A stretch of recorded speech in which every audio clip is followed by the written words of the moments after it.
सास, बहू और काम वाली हर घर की जरूरत, सास की भी बहू की भी। लेकिन काम वाली पर हक होता है सास का, क्योंकि घर सास का ही तो होता है ना। देखो भाभी, 10 साल से काम कर रही हूँ। आप तो तब यहाँ थी भी नहीं। अब क्या है ना, अपना कानून मत लगाओ मुझ पर। अरे क्या हो गया कमला, जब देखो तब मेरी बहू से लड़ती रहती है। माँ जी, आपने इसे सर पर चढ़ा रखा है। आप बोलो, बस एक ही बार में इसका भूत उतार दूंगी। सास को बहू की बात ठीक नहीं लगती। उसे याद आता है कि कैसे सुख दुख में कमला ने उसका साथ दिया था। बहू ऐसे नहीं बोलते। कमला आज से नहीं बल्कि काफी समय से हम लोगों के साथ काम कर रही है। समय बीतता है, कमला और बहू में बिल्कुल नहीं पड़ती।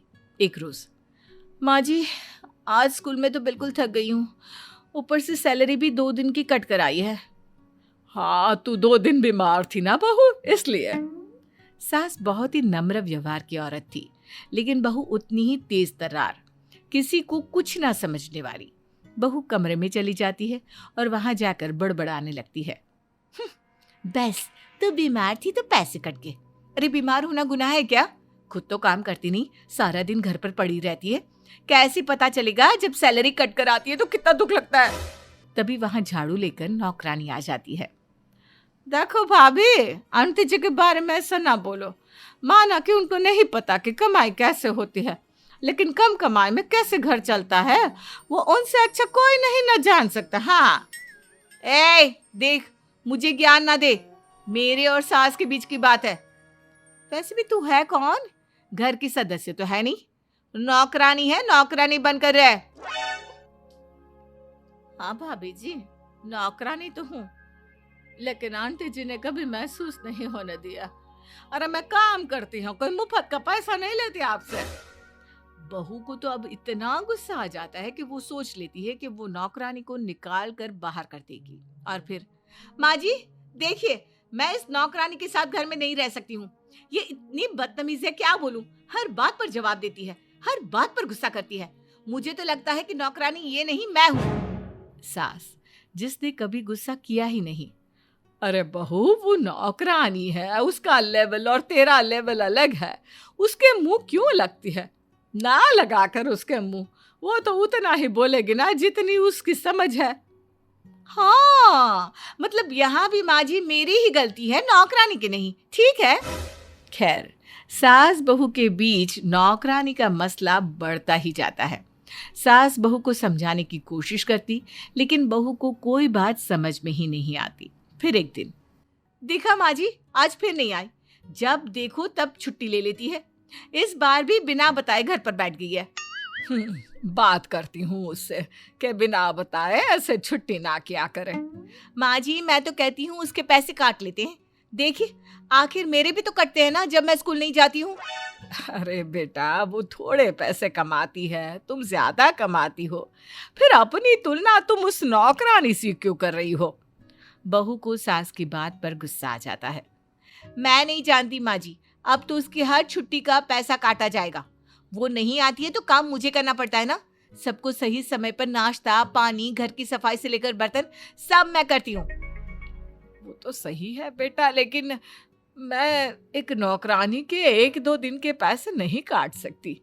हाँ हाँ, दूसरों के पैसों से महात्मा बनना आसान होता है माँ जी।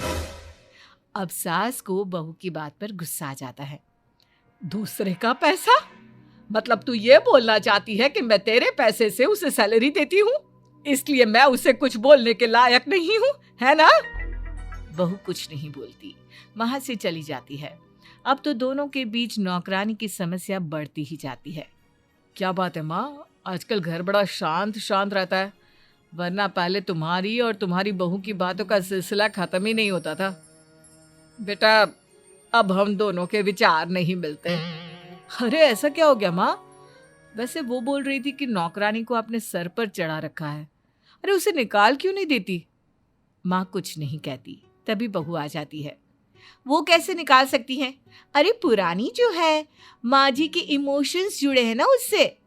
वैसे माँ मुझे निकाल सकती है, लेकिन नौकरानी को नहीं, है ना माँ जी? सास को बहू की बात पर गुस्सा आ जाता है। निकाल दो, मेरे हाथ पैर तो चलते हैं नहीं। वैसे भी मेरे पूजा पाठ का काम मैं खुद ही करती हूँ, बहू को जो सही लगे वो कर ले।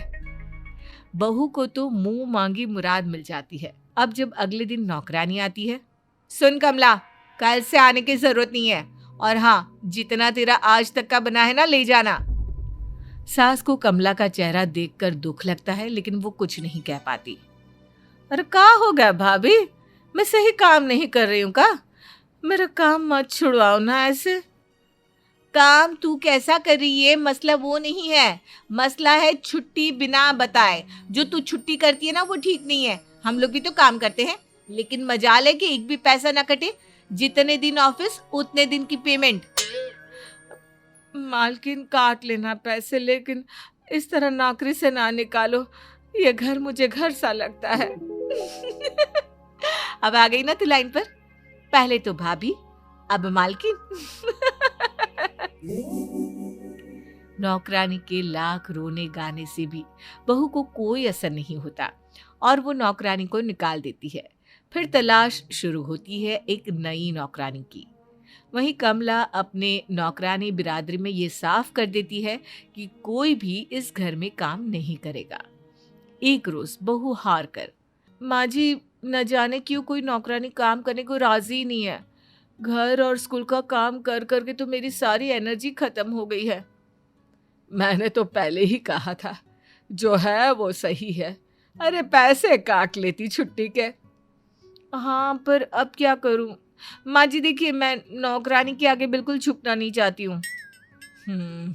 समझती हूँ मैं। ठीक है, बात करती हूँ कमला से। कमला को सास बुलाती है। ऐसा है, कल से आ जाना काम पर फिर से। लेकिन बहू ने जो बोला है ना, वो तो होगा ही। जितनी छुट्टियां उतने पैसे कटेंगे तेरे। अब आप बुला रही हो तो ठीक है, लेकिन देख लेना भाभी फालतू ना बोले। अब भाभी जी फालतू कहाँ से बोलेगी? क्योंकि अब तो बहू को भी समझ में आ जाता है कि नौकरानी से पंगे लेना इतना आसान नहीं है। साथ ही अच्छा लगता है कि सास ने उसकी बात को भी रखा कि वो उसके पैसे काटेगी अगले महीने। बहू, कमला की 5 छुट्टी काट कर पैसे दे देना। नहीं माँ जी, कोई बात नहीं, ये लीजिए, सारे पैसे दे दीजिए। पर बोलिए कि छुट्टी बताकर कर लिया करें।